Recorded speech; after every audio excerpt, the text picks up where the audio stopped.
کہ ہم نے ایک دنیا کو مثال دینی تھی کہ اصل میں ایک ماڈل بنانا تھا کہ اصل میں ایک اسلامی ریاست کیا ہوتی ہے. اور وہ بیس کس کے اوپر کر رہے تھے پاکستان کی اسلامی فلاحی ریاست جو ہماری آبجیکٹو ریزولوشن میں ہے؟ نبی صلی اللہ علیہ وسلم کی مدینہ کی ریاست جو ان کی سنت تھی, جو دنیا کی تاریخ کی پہلی فلاحی ریاست بنی تھی, جس میں بہت بڑے بڑے ماڈرن جو آج کے پرنسپلز, وہ پرنسپلز طے کیے گئے تھے, وہ ریاست بنی تھی. اور وہ ریاست ایک ماڈل ایسا تھا کہ اس کے بعد ایک جن کو کوئی جانتا ہی نہیں تھا, ایک قوم, ایک عرب قبیلوں میں تقسیم ہوئی قوم جس کی حیثیت ہی کوئی نہیں تھی, ان اصولوں کے اوپر چلتے ہوئے یہ دنیا کی تاریخ کا معجزہ ہے جو ہوا اس کے بعد. یہ میں نے شفقت محمود کو کہا بھی ہے کہ ہمارے بچوں کو ہر سکول, چاہے وہ انگلش میڈیم, چاہے اردو میڈیم, چاہے دینی مدرسے, سب کو 8, 7, 8 اور 9 کلاسز میں باقاعدہ سبجیکٹ پڑھائیں کہ نبی صلی اللہ علیہ وسلم کی جو زندگی تھی اور جو مدینہ میں کیا وہ کیا تھی.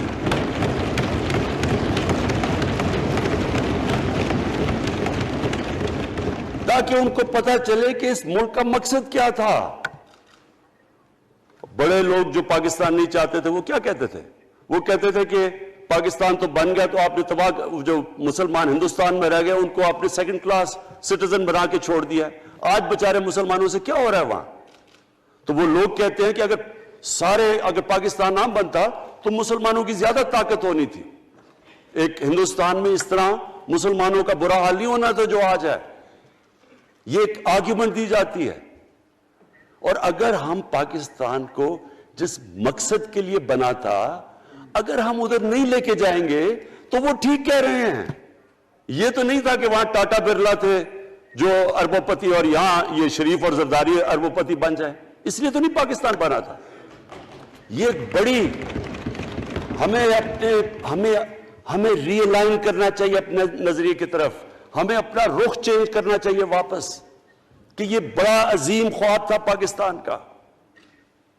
اور وہ جو تاریخ تھی, وہ جو اصول انہوں نے سیٹ اپ کیے, جن لوگوں کی حیثیت ہی نہیں تھی, یہ تاریخ کا حصہ ہے کہ اس کے بعد انہوں نے دیکھتے دیکھتے 15, 20, 30 سالوں کے اندر دنیا کی امامت کی. صرف امامت ہی نہیں کہ وہ تو منگولیوں نے بھی دنیا بڑی جلدی سے فتح کر لی تھی, چنگیز خان نے بھی بڑی جلدی اس کی فوجوں نے فتح کر لی تھی, 100 سال کے بعد وہ ختم ہو گئے تھے. انہوں نے ایک دنیا کی عظیم سیویلائزیشن, جو ٹاپ سائنٹسٹ تھے, سارے دنیا کے ٹاپ سائنسدان, ایک عظیم کلچر. اور سب سے بڑی بات جو میرا آج میں یہ کہنا چاہتا ہوں, انہوں نے اخلاقیات, ایک اخلاقی, ایک مورل سٹینڈرڈ سیٹ کی دنیا میں. جب مسلمان گئے انڈونیشیا اور ملیشیا, وہاں تو کوئی مسلمان کی فوج نہیں گئی, وہاں تو کوئی تلواروں سے نہیں فتح کیا. مسلمان تاجروں کا وہاں کردار دیکھ کے لوگ حیران ہو گئے کہ یہ کون لوگ آئے ہیں جو بالکل ان کی morality ایسی, نہ وہ کوئی دغا بازی کرتے تھے, نہ وہ کوئی دھوکہ دیتے تھے, اپنی زبان پہ کھڑے ہو جاتے تھے. لوگ ان سے امپریس ہو گئے کہ کون سی قوم ہے. دیکھیں اسلام ایک, ہم غلط فہمی میں ہیں, یہ سمجھتا ہے کہ جی تلوار سے اسلام پھیلا تھا. اسلام پھیلا تھا کہ وہ ایک انسان کے کیریکٹر کو ریفارم کرنے آیا تھا. ہم جب اللہ سے مانگتے ہیں, ہم نماز میں ایک ہی چیز مانگتے ہیں کہ اللہ ان کے راستے پہ لگا جن کے تو نے نعمتیں بخشی, ان کے نہیں جو غلط تباہی کے راستے پہ چلے گئے. صرف نماز میں ہم یہ چیز مانگتے ہیں, ہر روز ہم پڑھ کے یہ مانگتے ہیں. یہ 2 راستے ہیں, ایک ہے تباہی کا راستہ, ایک ہے عظمت کا راستہ.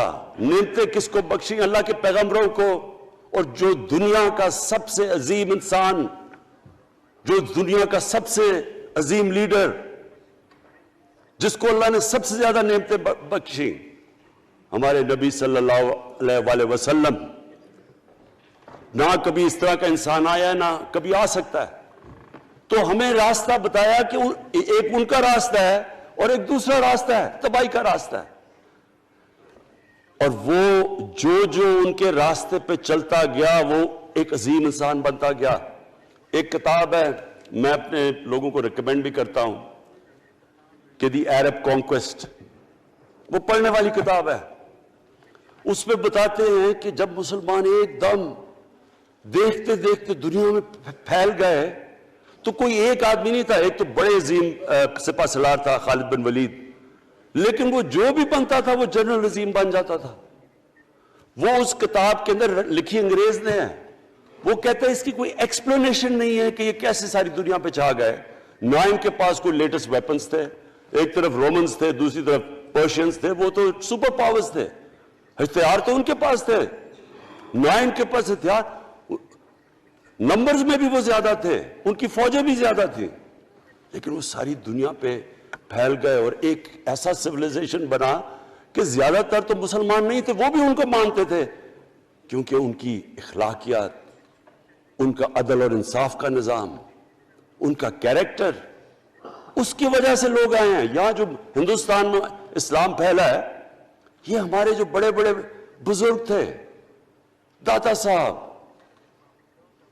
بلے شاہ، نظام الدین اولیاء اور بابا فرید، یہ لوگ تھے، ان کو لوگ دیکھ کے ان کے کردار سے، ان کے انٹلیکٹ، انسانیت سے لوگ مسلمان ہوئے۔ تو ہم آج، میں جو یہ سینٹ الیکشن ہوا ہے، میں اپنی قوم کو یہاں، یعنی مجھے شرمندگی ہوتی ہے اسپیکر صاحب کہ ہم وہ خواب اور کدھر بکرا منڈی بنی ہوئی ہے ایک لوگوں کو خریدنے کے لیے سب کے سامنے، یعنی ہمیں ایک مہینے سے پتا تھا کہ پیسہ جمع کیا جا رہا ہے اس سینٹ الیکشن میں، اور مجھے حیرت ہوئی کہ الیکشن کمیشن کہتا ہے کہ جی یہ تو پتہ نہیں کوئی ہم آزاد انسٹیٹیوشن ہے یا میں ان کی کوئی آزادی کے اوپر لے رہا تھا، یا جی بڑا زبردست الیکشن، اچھا کہتے جی بڑا اچھا الیکشن کروایا۔ یہ مجھے اور اس سے تو مجھے اور صدمہ ہوا ہے کہ اگر یہ الیکشن اچھا آپ نے کروایا ہے تو پتہ نہیں برا الیکشن کیا ہوتا ہے۔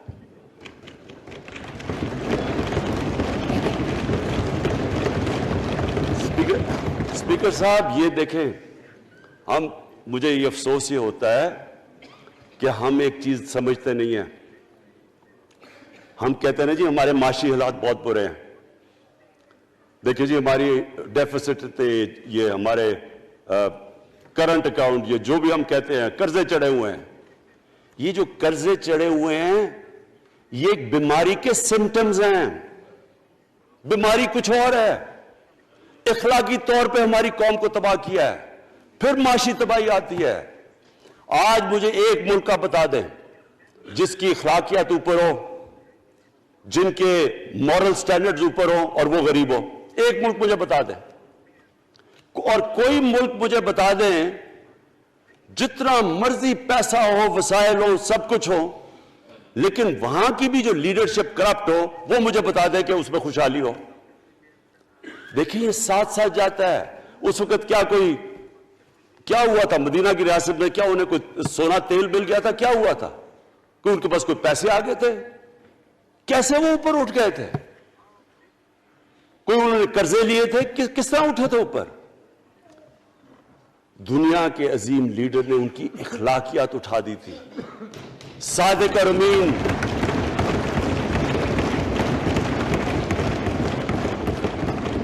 ایک قوم انہوں نے ہمیں بتایا، ہمیں قرآن میں اللہ حکم کرتا ہے کہ ان کی سنت پہ چلو۔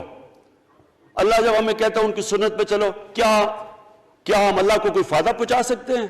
ہماری بہتری کے لیے کہتا ہے قرآن شریف میں، سب کچھ ہماری بہتری کے لیے اللہ نے، یہ تمہارے لیے بک آف گائیڈنس ہے ہمیشہ کے لیے، اور یہ ہماری بہتری کے لیے ہے۔ تو وہ جب ہمیں کہتا ہے کہ نبی صلی اللہ علیہ وسلم کے راستے پہ چلو، وہ ہماری بہتری کے لیے کہتا ہے۔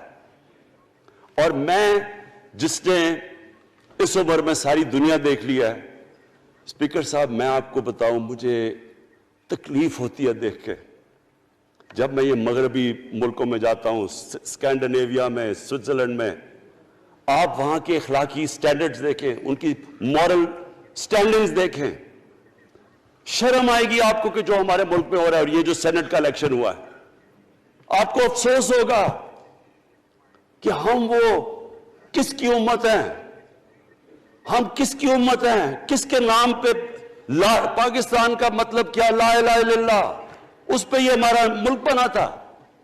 اور آج دیکھیں ایک کرپٹ آدمی، دنیا میں ثابت کیا ہوا کرپٹ آدمی آصف زرداری، دنیا میں اس کے اوپر لکھا ہوا کہ مسٹر 10%، مضمون لکھے ہوئے ہیں، فلمیں بنی ہوئی ہیں اس کے اوپر، اور اس ملک میں لوگ کہیں جی ایک زرداری سب پہ بھاری، کیا کہ وہ رشوت دیتا ہے اس لیے سب پہ بھاری ہو گیا؟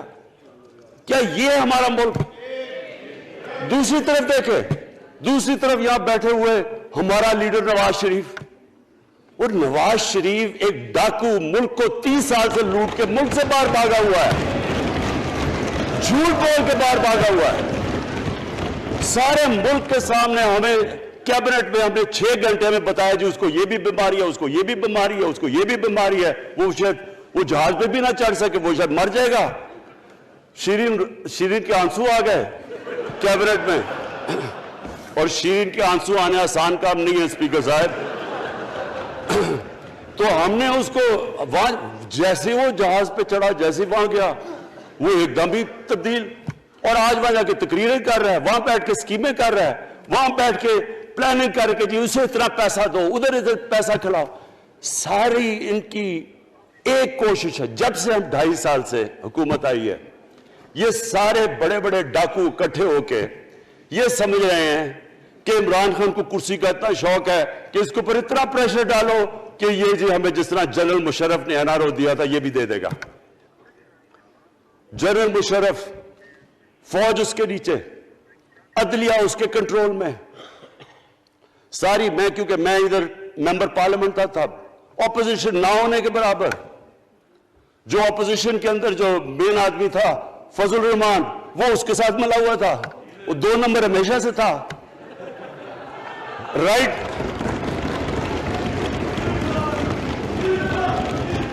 اور وہ آدمی جس کے پیچھے امریکہ ان کی جان لگا تھا سب کچھ، وہ ان کے پریشر میں آ کے ان دونوں کو این آر او دیا، اور اتنا بڑا اس ملک کے اوپر اس نے جرم کیا ہے، ان دونوں نے آ کے این آر او لے کے دونوں ہاتھوں سے ملک لوٹا، اس کے بعد دونوں نے اس ملک کے اوپر 4 گنا زیادہ قرضہ چڑھایا۔ اسپیکر صاحب 6,000 ارب سے ہمارا قرضہ جو ٹوٹل لائبلٹیز 30,000 ارب پہ پہنچا دی۔ آج ہمارے اوپر کیا مسئلہ ہے؟ ہمیں یہ قرضوں کی قسطیں دیتے ہوئے بیچارے لوگوں کے اوپر بوجھ ڈالنا پڑتا ہے۔ یہ جو مہنگائی ہے اس کے بعد میں بعد میں بات کرتا ہوں، لیکن پہلے یہ بات کمپلیٹ کر لوں کہ دیکھیں اسپیکر صاحب، میں یہ 2.5 سال سے تماشے دیکھ رہا ہوں۔ یہاں پہلے دن پرائم منسٹر بن کے پرائم منسٹر تقریر کرنے جا رہا ہے، کھڑے ہو کے تقریر نہیں کرنے دی۔ کیوں تقریر نہیں کرنے دی؟ کیونکہ ان کو پہلے دن سے ڈر تھا کہ یہ ہمارے جو کرپشن کے کیسز یہ معاف نہیں کرے گا۔ کرپشن کے کیسز ہم نے نہیں بنائے تھے اسپیکر صاحب، یہ سارے ان کے دور کے کیسز بنے ہوئے ان کے اوپر۔ آپس میں تو ان کا مکہ تھا، اپنا نیب کا چیئرمین آپس میں مل کے کیسز ان کے بند کر رہا ہے۔ عدلیہ اس وقت کی عدلیہ وہ ان کے ہاتھ میں تھی، ان کو تو مسئلہ ہی کوئی نہیں تھا۔ وہاں $60 ملین آصف زرداری کا سوئٹزرلینڈ میں پڑا ہوا ہے، وہ جج کہہ رہا ہے کہ واپس لے کے آؤ۔ وہ یوسف رضا گیلانی جو یہاں سے سینیٹر بنا ہے، وہ پاکستان کا $60 ملین پڑا ہوا ہے سوئٹزرلینڈ میں، وہ جج کہہ رہا ہے کہ واپس لے کے آؤ، وہ کہتے نہیں جی میں نہیں خط لکھتا۔ بھئی آپ کے باپ کا پیسہ تھا، پاکستانی قوم کا پیسہ تھا، اس کے اوپر وہ ڈسکوالیفائی ہو جاتا ہے۔ وہ ایسے پھر ہے جس طرح نیلسن منڈیلا کا ڈسکوالیفائی ہو گیا۔